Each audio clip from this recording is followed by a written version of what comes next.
My mission in life since I was a kid was and is to take the rest of you into space. It's during our lifetime that we're going to take the Earth, take the people of Earth, and transition off permanently. And that's exciting. In fact, I think it is a moral imperative that we open the space frontier. It's the first time that we're going to have a chance to have planetary redundancy, a chance to, if you would, back up the biosphere.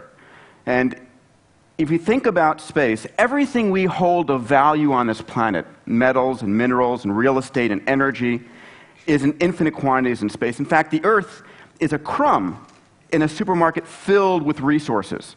The analogy for me is Alaska. We bought Alaska, we Americans bought Alaska in the 1850s. It's called Seward's Folly. We valued it as the number of seal pelts we could kill. And then we discovered these things, gold and oil and fishing and timber. And it became a $1 trillion economy, and now we take our honeymoons there. The same thing will happen in space. We are on the verge of the greatest exploration that the human race has ever known. We explore for three reasons, the weakest of which is curiosity. It's funded NASA's budget up until now. Some images from Mars in 1997. In fact, I think in the next decade, without any question, we will discover life on Mars and find that it is literally ubiquitous under the soils in different parts of that planet. The stronger motivator, the much stronger motivator, is fear. It drove us to the moon. We literally, in fear with the Soviet Union, raced to the moon. And we have these huge rocks, killer-size rocks in the hundreds of thousands or millions out there. And while the probability is very small, the impact, figuratively and literally, of one of these hitting the Earth is so huge that to spend a small fraction looking, searching, preparing to defend is not unreasonable. And of course, the third motivator, one near and dear to my heart as an entrepreneur, is wealth. And in fact, the greatest wealth, if you think about these other asteroids, there's a class of them, nickel iron, which in platinum group metal markets alone are worth something like $20 trillion if you can go out and grab one of these rocks. My plan is actually buy puts on the precious metal market and then actually claim that I'm going to go out and get one. That will fund the actual mission to go and get one. But fear, curiosity, and greed have driven us. And for me, this is, I'm the short kid on the right, my motivation was actually during Apollo. And Apollo was one of the greatest motivators ever. If you think about what happened at the turn of the early 1960s, in May 25th, JFK said, we're going to go to the moon. And people left their jobs and they went to obscure locations to go and be part of this amazing mission. And we knew nothing about going to space. We went from having literally put Alan Shepard in a suborbital flight to going to the moon in 8 years. And the average age of the people that got us there was 26 years old. They didn't know what couldn't be done. They had to make up everything.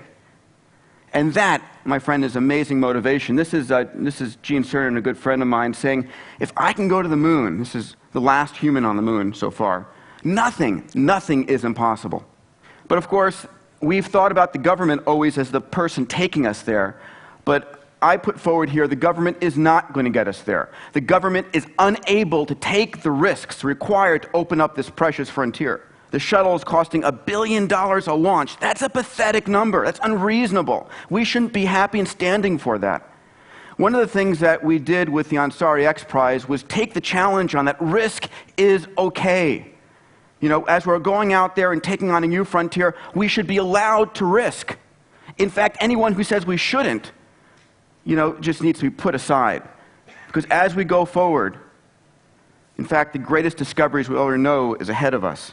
The entrepreneurs in the space business are the furry mammals, and clearly the industrial military complex with Boeing and Lockheed and NASA are the dinosaurs. The ability for us to access these resources, to gain planetary redundancy, we can now gather all the information, the genetic codes, everything stored on our databases, and back them up off the planet in case there would be one of those disastrous situations.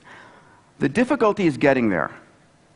And clearly, the cost to orbit is key. Once you're in orbit, you are 2/3 of the way energetically to anywhere, to the moon, to Mars. And today, there's only 3 vehicles, the US shuttle, the Russian Soyuz, and the Chinese vehicle that gets you there. Arguably, it's about $100 million a person on the space shuttle.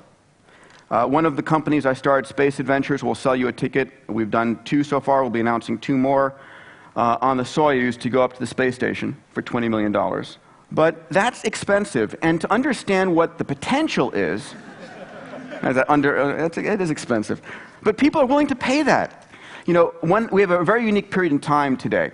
For the first time ever, we have enough wealth concentrated in the hands of few individuals and the technology accessible that will allow us to really drive space exploration. But how cheap could it get? I want to give you the end point. We know $20 million today you can go and buy a ticket, but how cheap could it get? Let's go back to high school physics here. If you calculate the amount of potential energy, MGH, to take you and your spacesuit up to a couple of hundred miles, and then you accelerate yourself to 17,500 miles per hour, remember that 1/2 mv squared, and you figure it out, it's about 5.7 gigajoules of energy. If you expended that over an hour, it's about 1.6 megawatts. If you go to one of VJ's micropower sources and they sell it to you for 7 cents a kilowatt hour, anybody here fast in math? How much will it cost you and your spacesuit to go to orbit? $100. That's the price improvement curve that we need some breakthroughs in physics along the way, I'll grant you that. But guys, if history has taught us anything, it's that if you can imagine it, you will get there eventually. I have no question that the physics, the engineering to get us down to the point where all of us can afford orbital spaceflight is around the corner. The difficulty is that there needs to be a real marketplace to drive the investment. Today, the Boeings and the Lockheeds don't spend $1 of their own money in R&D. It's all government research dollars, and very few of those. And in fact, the large corporations, the governments can't take the risk.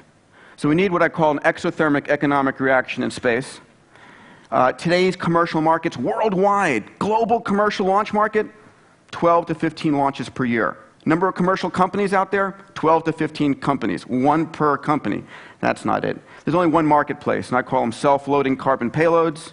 They come with their own money. They're easy to make. It's people. The Ansari X Prize was my solution, reading about Lindbergh, for creating the vehicles to get us there. We offered $10 million of cash for the first reusable ship, carry 3 people up to 100 kilometers, come back down, and within 2 weeks make the trip again. 26 teams from 7 countries entered the competition, spending between $1 to $25 million each. And of course, we had a beautiful Spaceship One, which made those 2 flights and won the competition. And I'd like to take you there to that morning for just a quick video.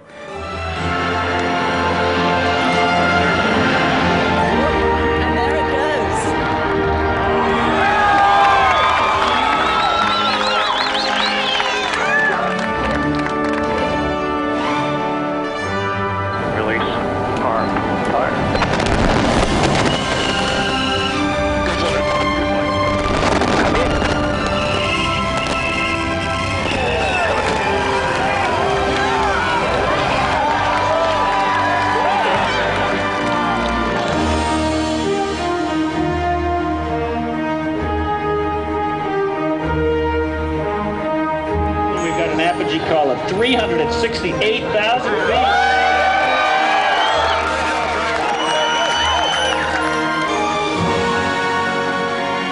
So in my official capacity as the Chief Judge of the Ansari X Prize competition, I declare that Mojave Aerospace Ventures has indeed earned the Ansari X Prize. Probably the most difficult thing that I had to do was raise the capital for this. It was literally impossible. I went to 100, 200 CEOs, CMOs. No one believed it was done. Everyone said, well, what does NASA think? Well, people are going to die. How can you possibly put this forward? I found a visionary family, the Ansari family, and Champ Car, and raised part of the money, but not the full $10 million. And what I ended up doing was going out to the insurance industry and buying a hole-in-one insurance policy.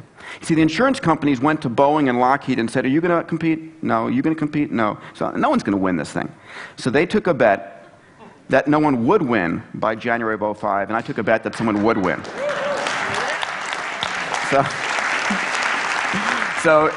And the best thing is they paid off and the check didn't bounce.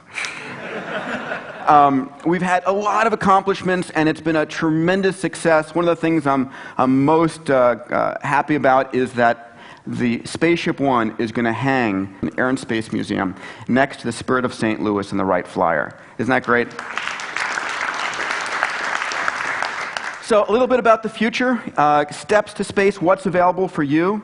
Today you can go and experience weightless flights. By 2008, suborbital flights, the price tag for that, on Virgin is going to be about $200,000. There are 3 or 4 other serious efforts will bring the price down very rapidly, I think, to about $25,000 for a suborbital flight. Orbital flights, we can take you to the space station, and then I truly believe once a group is in orbit around the Earth, I know if they don't do it, I am, we're going to stockpile some fuel, make a beeline for the moon, and grab some real estate. Quick moment for the designers in the audience.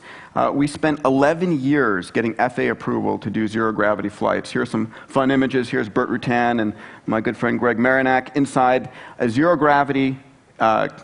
People think a zero-gravity room. I want to put a little switch on there that turns it off. But this is actually a parabolic flight of an airplane. And it turns out 7-Up has just done a little commercial that's airing this month. If we can get the audio up. For a chance to win the first free ticket to space, look for specially marked packages of Diet 7-Up. When you want the taste that won't weigh you down, the only way to go is up. That was filmed inside our airplane. And so you can now do this. We're based down in Florida. Let me talk about the other thing I'm excited about, the future of prizes. Prizes are a very old idea. I had the pleasure of borrowing from the Longitude Prize and the Orteig Prize that put Lindbergh forward. And we have made a decision in the X Prize Foundation to actually carry that concept forward into other technology areas. And we just took on a new mission statement to bring about radical breakthroughs in space and other technologies for the benefit of humanity. And this is something that we're very excited about. I showed this slide to Larry Page, who just joined our board. And when you give to a nonprofit, you might have 50 cents on the dollar. If you have a matching grant, it's typically 2 or 3 to 1. If you put up a prize, you can get literally a 50 to 1 leverage on your dollars, and that's huge. And then he turned around and said, well, if you back a prize institute that runs a 10 prize, you get 500 to 1. I said, well, that's great. So we have actually are looking to turn the X Prize into a world-class prize institute. This is what happens when you put up a prize. When you announce it and teams start to begin doing trials, you get publicity increase, and when it's won, publicity shoots through the roof if it's properly managed, and that's part of the benefits to a sponsor. Then, when the prize is actually won, after it's moving, you get societal benefits, new technology, new capability, and the benefits to the sponsors is the sum of the publicity and the societal benefits over the long term. That's our value proposition in a prize. If you were going to go and try and create Spaceship One or any kind of a new technology, you have to fund that from the beginning and maintain that funding with an uncertain outcome. It may or may not happen. But if you put up a prize, the beautiful thing is, it's a very small maintenance fee, and you pay on success. Orteig didn't pay a dime out to the 9 teams that tried to go across the Atlantic, and we didn't pay a dime until someone won the Ansari X Prize. So prizes work great. Innovators, the entrepreneurs out there, that when you're going for a goal, the first thing you have to do is believe that you can do it yourself. Then you've got to face potential public ridicule of, that's a crazy idea, it will never work. And then you have to convince others so that they can in fact help you raise the funds. And then you've got to deal with the fact that you've got government bureaucracies and institutions that don't want you to move those things forward, and you have to deal with failures. What a prize does, what we've experienced a prize doing, is literally help to short-circuit or support all of these things, because a prize credentials the idea that this is a good idea. Well, it must be a good idea. Someone's offering $10 million to go and do this thing. And each of these areas were something that we found the Ansari X Prize helped short-circuit these for innovation. So as an organization, we put together a prize discovery process of how to come up with prizes and write the rules. And we're actually looking at creating prizes in a number of different categories. We're looking at attacking energy, environment, nanotechnology. And I'll talk about those more in a moment. And the way we're doing that is we're creating prize teams within the X Prize. We have a space prize team. We're going after an orbital prize. We are looking at a number of energy prizes. Craig Venter has just joined our board, and we're doing a rapid genome sequencing prize with him. We'll be announcing later this fall about, imagine being able to sequence anybody's DNA for under $1,000, revolutionize medicine, and clean water, education, medicine, and even looking at social entrepreneurship. So my final slide here is the most critical tool for solving humanity's grand challenges. It isn't technology, it isn't money, it's only one thing. It's the committed, passionate human mind.